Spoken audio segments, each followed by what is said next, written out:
Perkenalkan, nama saya Lailatul Lufa Amalia dengan NIM 24070160114. Saya dari Fakultas Psikologi dan Kesehatan, Prodi Psikologi kelas 2C. Nah, di sini saya akan menganalisis perkembangan sosio-emosional dari teman saya sendiri, yaitu yang bernama Reva.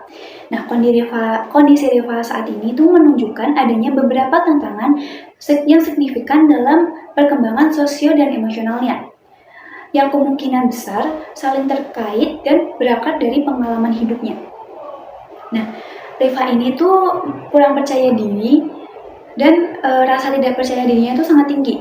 Sifat mudah tidak percaya diri atau tidak pede dan sering merasa dirinya kurang mengindikasikan adanya masalah pada konsep diri dan harga diri Reva. Hal ini bisa disebabkan oleh berbagai faktor, termasuk pengalaman masa kecil dan kurangnya dukungan emosional yang stabil. Nah, Reva sendiri ini juga memiliki kecenderungan mudah overthinking.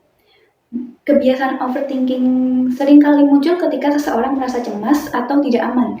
Dalam konteks kasus Reva ini, bisa menjadi mekanisme coping terhadap ketidakpastian dan perasaan yang tidak berharga. Pikiran-pikiran negatif dan kekhawatiran yang berlebihan dapat semakin memperburuk rasa tidak percaya diri dan kecemasannya. Nah, untuk pengaruh dari keluarganya sendiri, Reva ini keluarganya kedua orang tuanya sudah bercerai sejak dia kelas 7 SMP. Nah, pengaruh perceraian orang tuanya sendiri merupakan peristiwa traumatis yang dapat memberikan dampak jangka panjang pada perkembangan sosio-emosionalnya. Perasaan kehilangan, kebingungan, dan ketidakstabilan keluarga dapat mengganggu rasa aman dan membentuk pandangan negatif terhadap hubungan interpersonal. Nah, saat kedua orang tuanya bercerai, Reva ini memutuskan untuk diasuh oleh neneknya. Meskipun nenek mungkin memberikan kasih sayang dan dukungan, dinamika pengasuh oleh nenek bisa berbeda dengan pengasuh oleh orang tua kandungnya. Mungkin ada perbedaan generasi dalam pemahaman dan pendekatan terhadap kebutuhan emosional remaja. Reva mungkin juga merasa kehilangan sosok orang tua dalam kehidupan sehari-harinya.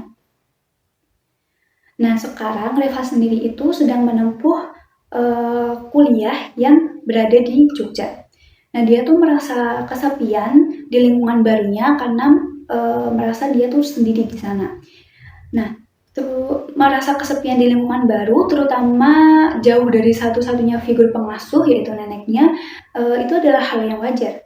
Proses adaptasi di lingkungan baru memerlukan pembangunan jaringan sosial dan rasa memiliki. Namun, dengan latar belakang kekurangan percayaan diri dan kesulitan membangun hubungan yang mendalam, proses ini itu bisa menjadi lebih menantang bagi Reva. Kesepian ini bisa memperkuat perasaan negatif terhadap dirinya dan dunia sekitar. Nah, analisis lebih lanjut berdasarkan teori perkembangan sosio-emosional. Yang pertama yaitu ada dari teori Erik Erikson, yaitu tahap identitas versus kebingungan peran. Di mana masa remaja yang awal dewasa atau masa kuliah, individu bergumul dengan pembentukan identitas diri, pengalaman Reva yang kurang stabil di masa remaja, termasuk perceraian orang tua dan perubahan pengasuh, mungkin mempersulitnya dalam mengembangkan rasa identitas yang kuat dan positif. Perasaan tidak percaya diri dan merasa kurang bisa menjadi indikasi adanya kebingungan peran. Nah, yang kedua yaitu ada teori Bowlby atau teori kelekatan. Pengalaman perceraian orang tua dan perubahan pengasuh bisa mempengaruhi pola kelekatan Reva. Ketidakstabilan di masa kanak-kanak dan remaja awal dapat menyebabkan gaya kelekatan yang tidak aman, misalnya cemas, ambivalen, atau menghindar. Hal ini dapat termanifestasi dalam kesulitan membangun kepercayaan dalam hubungan dan rasa takut ditinggalkan, yang berkontribusi pada perasaan kesepian saat ini. Yang ketiga ada konsep diri dan harga diri.